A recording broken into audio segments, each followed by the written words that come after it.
ಇದಕ್ಕೆ ಹೇಳಿದ್ದು ಜಾಸ್ತಿ ದುರಹಂಕಾರ ತೋರಿಸಬಾರ್ದು ಅಂತ. ಇವಾಗ ನೋಡು ನಿನ್ಗೆ ಬ್ಯಾಕ್ ಫೈರ್ ಆಯ್ತು. ಸುಮ್ನೆ ಆ ವಲ್ಲಭನ ಹತ್ರ ಕಿರಿಕ್ ಮಾಡ್ಕೊಂಡು ಈ ಗತಿ ತಂದ್ಕೊಂಡ್ಲು. ಏಯ್ ಸುಮ್ನಿರ್ರೆ, ನನಗೇನ್ ಗೊತ್ತು ಹಿಂಗೆಲ್ಲ ಆಗುತ್ತೆ ಅಂತ.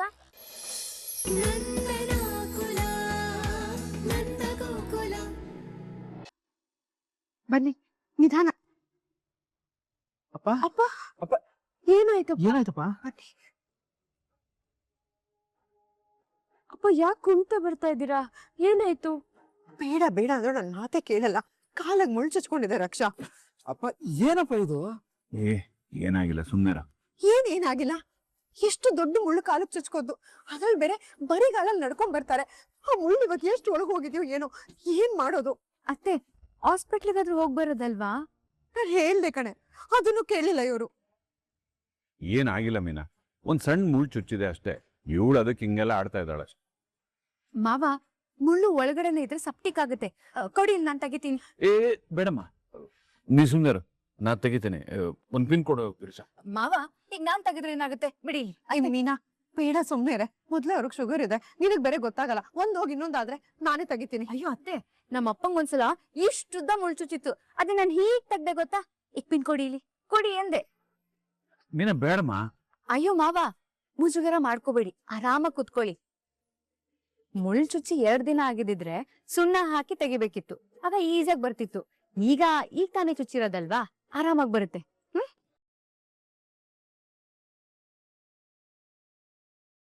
ರಕ್ಷಾ, 2 ಇಡಿ ಉಪ್ಪನ್ನ ಬಿಸಿ ಮಾಡ್ಕೊಂಡು ಬಟ್ಟೆಗೆ ಹಾಕೊಂಡು ತಗೊಂಡ್ ಬಾ, ಶಾಖ ಕೊಡ್ಬೇಕು. ಸರಿ ಅದಕ್ಕೆ ಬೇಗ.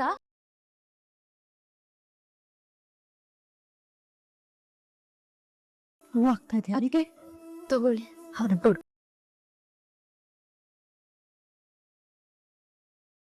ನಿಧಾನ ಕಣೆ ಮೀನಾ. ಹಾ ಮಾವ, ನಿನ್ನೆ ಯಾರೋ ನಮ್ಮ ಅಂಗಡಿಗೆ ಬ್ರೋಕರ್ ಬಂದಿದ್ರಂತೆ. ಬ್ರೋಕರ್ ಫೀಸ್ ಅಂತ 1,000 ಕೇಳಿದ್ರಂತೆ, ಹೌದಾ? ಅದನ್ನ ಯಾಕೆ ಕೇಳ್ತೀಯ ಮೀನಾ? ಅವನು ಪ್ರತಿ ಸಲ ಒಂದ್ ಜಾತಕ ತಗೊಂಬಂದ್ರೆ 2,500 ರೂಪಾಯಿ ಕೊಡ್ಬೇಕಂತೆ. ಹೌದಾ? ಒಂದ್ ಮದ್ವೆ ಏನಾದ್ರು ಸೆಟ್ ಆಗ್ಬಿಟ್ರೆ 50,000 ರೂಪಾಯಿ ಕೊಡ್ಬೇಕಂತೆ. ಓ ಪರವಾಗಿಲ್ಲ ಮಾವ, ಕಮ್ಮಿನೇ ಕೇಳಿದಾರೆ. ನಮ್ ರಿಲೇಟಿವ್ ಒಬ್ರು ಬ್ರೋಕರ್ ಕೈಲಿ ಮದ್ವೆ ಮಾಡ್ಸಿದ್ರಂತೆ. ಆ ಬ್ರೋಕರ್ ಕಡೆಯಿಂದ ಮದ್ವೆ ಆದ್ಮೇಲೆ ಹುಡ್ಗನ್ ಕಡೆಯಿಂದ 1 ಲಕ್ಷ, ಹುಡ್ಗಿ ಕಡೆಯಿಂದ 1 ಲಕ್ಷ, ಒಟ್ಟಾಗಿ 2 ಲಕ್ಷ ಇಸ್ಕೊಂಡ್ರಂತೆ ಮಾವ. ಹೌದಾ? ಎಷ್ಟು ದುಬಾರಿ ನೋಡು ಗಿರಿಜ. ಅಲ್ಲ, ನಮ್ ಬ್ರೋಕರ್ ಮಂಜೇನೇ ಆಗ್ಬೋದು. ಗೊತ್ತಿರೋ ಸಂಬಂಧ ತರ್ತಾರೆ, ಏನು ಡಿಮ್ಯಾಂಡ್ ಮಾಡಲ್ಲ, ಕೊಟ್ಟಷ್ಟು ದುಡ್ಡು ಇಸ್ಕೋತಾರೆ.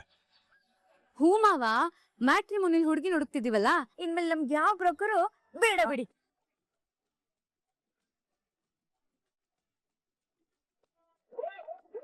ಮಾವ ಏನು ಆಗಿಲ್ಲ, ಇಲ್ಲಿ ನೋಡಿ ಮುಳ್ಳು ತೆಗೆದ್ಬಿಟ್ಟೆ. ಮೀನಾ, ಇಷ್ಟು ಬೇಗ ಮುಳ್ಳೆ ತೆಗೆದ್ಬಿಟ್ಯಾ? ಓ ಅಯ್ಯೋ. ಕುಡಿಲಿ. ಅಯ್ಯೋ ಮಾವ, ಈಗ ಶಾಖ ಕೊಟ್ಟು ಮಸಾಜ್ ಮಾಡಿದ್ರೆ ಸರಿ ಹೋಗುತ್ತೆ, ಇರಿ.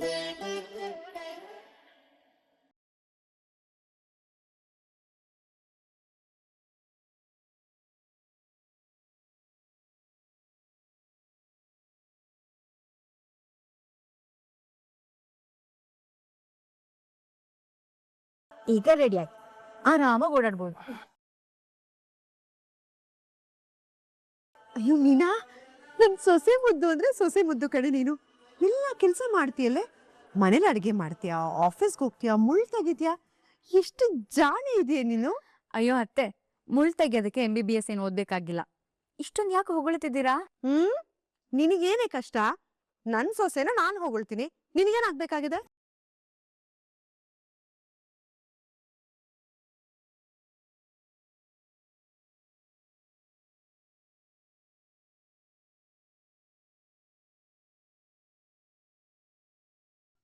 ಇದಕ್ಕೆ ಹೇಳಿದ್ದು ಜಾಸ್ತಿ ದುರಹಂಕಾರ ತೋರಿಸಬಾರ್ದು ಅಂತ. ಇವಾಗ ನೋಡು ನಿನ್ಗೆ ಬ್ಯಾಕ್ ಫೈರ್ ಆಯ್ತು.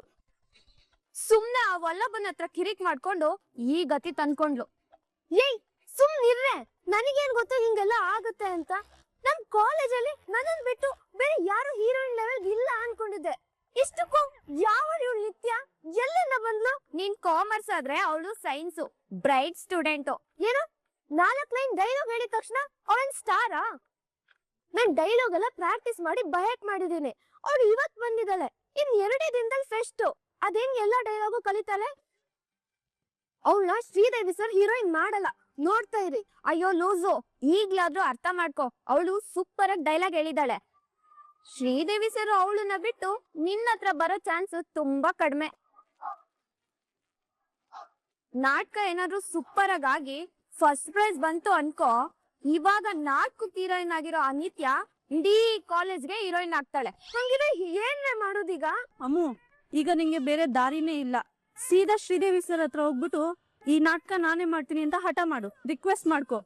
ಅವ್ರು ಒಪ್ಕೊಂಡ್ರೆ ನಿನ್ ಪುಣ್ಯ. ಹೌದಾ? ಅದೊಂದೇ ನಂಗಿರೋ ದಾರಿನ? ಹೂ ಕಣೆ, ಕಾವ್ಯ ಹೇಳ್ದಂಗೆ ಶ್ರೀದೇವಿ ಸರ್ ಹತ್ರ ಹೋಗಿ ಕೇಳ್ಕೊ, ಅವ್ರ ಮನ್ಸ್ ಬದಲಾಯಿಸ್ತಾರೆ. ಅಲ್ಲ ಕಣ್ರೆ, ಮತ್ತೆ ಸರ್ ಹತ್ರ ಹೋಗಿ ನನ್ನ ನಾಟಕಕ್ಕೆ ಸೇರ್ಸ್ಕೊಳ್ಳಿ ಅಂದ್ರೆ ನನ್ ಕಾಮಿಡಿ ಪೀಸ್ ಆಗಲ್ವೇನ್ರೆ? ಈಗೇನು ನೀನ್ ದೊಡ್ಡ ಹೀರೋಯಿನ್ನ? ಈಗ ನೀನು ಶ್ರೀದೇವಿ ಸರ್ ಮುಂದೆ ಮಾತಾಡಿದ್ರೆ ಅವ್ರ ಮುಂದೆ ಮರ್ಯಾದೆ ಹೋಗುತ್ತೆ ಅನ್ಕೋತಿದ್ಯಲ್ಲ, ಆ ಮರ್ಯಾದೆ ಇಡೀ ಕಾಲೇಜ್ ಮುಂದೆ ಹೋಗುತ್ತೆ. ಅಯ್ಯೋ ಹೌದಾ? ಬೇಡ ಬೇಡ, ಹಾಗಿದ್ರೆ ಸರ್ ಹತ್ರ ಮಾತಾಡಿ ಅವ್ರನ್ನ ಒಪ್ಸು. ಸರಿ, ಹಂಗೆ ಮಾಡ್ತೀನಿ. ರಕ್ಷಾ, ಆ ಮೊದಲನೇ ನಂಬರ್ ಹೇಳಮ್ಮ. 99.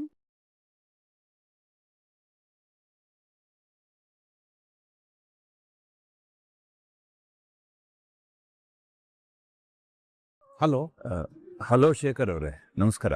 ನಮಸ್ಕಾರ. ತಾವು? ನನ್ನ ಹೆಸರು ನಂದಕುಮಾರ್ ಅಂತ. ನಿಮ್ಮ ನಂಬರ್ ಮ್ಯಾಟ್ರಿಮೋನಿಯಲ್ಲಿ ಸಿಕ್ತು, ಅದಕ್ಕೆ ಕಾಲ್ ಮಾಡಿದೆ. ನನ್ನ ಮಗ ಮಾಧವ ಅಂತ, ಅವನ ಫೋಟೋ ನೋಡಿ ನೀವು ಇಷ್ಟಪಟ್ಟಿದ್ದೀರಾ, ಅದಕ್ಕೆ ಅದ್ರ ಬಗ್ಗೆ ಮಾತಾಡೋಣ ಅಂತ ಕಾಲ್ ಮಾಡಿದೆ. ದೊಡ್ಡಬಳ್ಳಾಪುರದವ್ರಲ್ವಾ ನೀವು? ಏನ್ ಮಾಡ್ಕೊಂಡಿದ್ದೀರಾ? ಮಗ ಏನ್ ಮಾಡ್ತಿದ್ದಾನೆ? ಹೌದು, ನಮ್ದು ದೊಡ್ಡಬಳ್ಳಾಪುರ.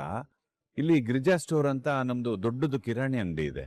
ಇಲ್ಲಿ ಊರ್ನವ್ರಿಗೆಲ್ಲ ತುಂಬಾ ಚೆನ್ನಾಗಿ ಗೊತ್ತು. ನನ್ನ ಮಗ ಮಾಧವ ಒಂದು ಕಂಪನಿಲಿ ಅಕೌಂಟೆಂಟ್ ಆಗಿ ಕೆಲಸ ಮಾಡ್ತಾ ಇದ್ದಾನೆ. ಹೌದಾ? ಸಂಬಳ ಎಷ್ಟು? ಒಂದ್ 35,000 ಕೈಗೆ ಬರುತ್ತೆ. ಕ್ಷಮಿಸಿ ಸರ್, ನಾವು ನಮ್ಮ ಮಗಳಿಗೆ 1.5 ಇಂದ 2 ಲಕ್ಷ ಸ್ಯಾಲರಿ ಇರೋ ಹುಡುಗನ್ನ ನೋಡ್ತಾ ಇದ್ದೀವಿ. ನಿಮ್ಗೂ ನಮಗೂ ಸರಿ ಬರಲ್ಲ, ಏನ್ ಅನ್ಕೋಬೇಡಿ. ಸಾರಿ. ಸರಿ. ಅಪ್ಪ ಏನಾಯ್ತು? 2ನೇ ನಂಬರ್ ಹೇಳಮ್ಮ ರಕ್ಷಾ. ಕೊಡಿ ಅಪ್ಪ, ನಾನು ಡಯಲ್ ಮಾಡ್ಕೊಡ್ತೀನಿ. ತಗೊಳ್ಳಿ ಅಪ್ಪ, ಶ್ರೀಪತಿ ಅಂತ ಇವ್ರ ಹೆಸರು.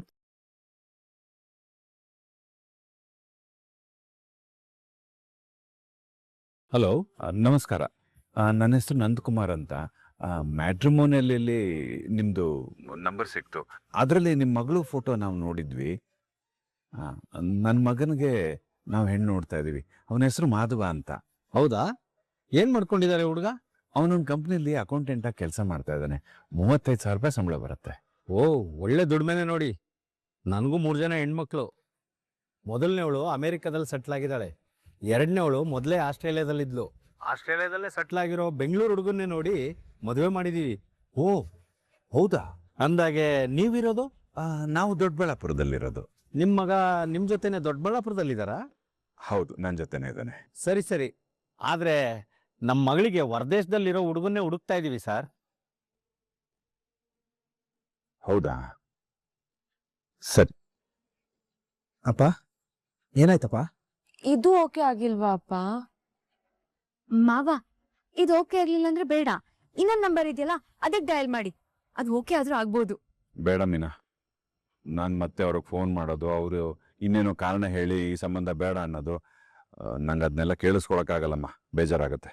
ಮಾವ, ಆ ನಂಬರಿಗೆ ನಾನ್ ಮಾಡ್ಲಾ?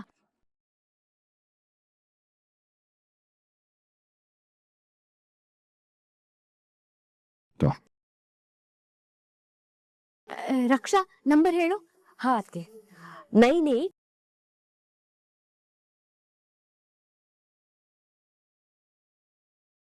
Hello, who is this? ನಾನು ಮೀನಾ, ನೀವು? I'm Siri. ಓ, ನೀವೇನಾ? ಅದು ಮ್ಯಾಟ್ರಿಮೋನಿ ಪ್ರೊಫೈಲ್ ಅಲ್ಲಿ ನಮ್ ಮಾಧವ ಅಂತ ಪ್ರೊಫೈಲ್ಗೆ ಲೈಕ್ ಮಾಡಿದ್ರಿ, ಇಂಟ್ರೆಸ್ಟ್ ಸಹ ತೋರಿಸಿದ್ರಿ, ಅದಕ್ಕೆ ಮಾತಾಡೋಣ ಅಂತ ಕಾಲ್ ಮಾಡಿದೆ. ನಿಮ್ಮಪ್ಪಂಗ್ ಫೋನ್ ಕೊಡ್ತೀರಾ? ಏನು? ಅಪ್ಪಂಗ? ಅಪ್ಪಂಗ್ ಯಾಕೆ? ಮದ್ವೆ ಆಗ್ಬೇಕಾಗಿರೋಳು ನಾನು ತಾನೆ. ನನ್ ಮದ್ವೆ ಡಿಸಿಷನ್ ನಾನೇ ತಗೊಂತೀನಿ.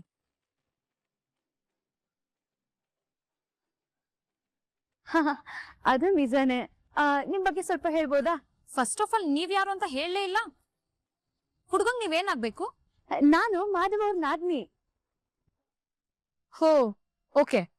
ನಾನ್ ಹುಡ್ಗನ್ನ ಒಂದ್ಸತಿ ಪರ್ಸನಲ್ ಆಗಿ ಮೀಟ್ ಮಾಡ್ಬೇಕಲ್ವಾ? ಹೌದಾ, ನಿಮ್ಮನ್ನ ಅಡ್ರೆಸ್ ಕೊಡಿ, ಹೆಣ್ಣು ನೋಡೋದಕ್ಕೆ ನಾವೇ ಬರ್ತೀವಿ. ವಾಟ್? ಹೆಣ್ ನೋಡದ? ಅವೆಲ್ಲ ಇಲ್ಲ. ನಾನ್ ಹುಡ್ಗನ್ನ ಒಂದ್ಸತಿ ಪರ್ಸನಲ್ ಆಗಿ ಮೀಟ್ ಮಾಡ್ಬೇಕು. ಹುಡ್ಗ ಓಕೆ ಆದ್ರೆ ಮದ್ವೆ ಫಿಕ್ಸ್ ಮಾಡೋಣ. ಒಂದ್ ಕೆಲ್ಸ ಮಾಡಿ, ಮಾಧವ್ ಅವ್ರಿಗೆ ಸಾಯಿನಗರಲ್ಲಿರೋ ಕಾಫಿ ಶಾಪ್ಗೆ ನಾಳೆ ಬರಕ್ ಹೇಳ್ಬಿಡಿ, ನಾನು ಅಲ್ಲೇ ಸಿಗ್ತೀನಿ. ಹಲೋ, ಇದೀರಾ? ಓ ಸರಿ ಸರಿ ಸರಿ. Okay, thank you. ಏನಂತೆ ಮೀನಾ?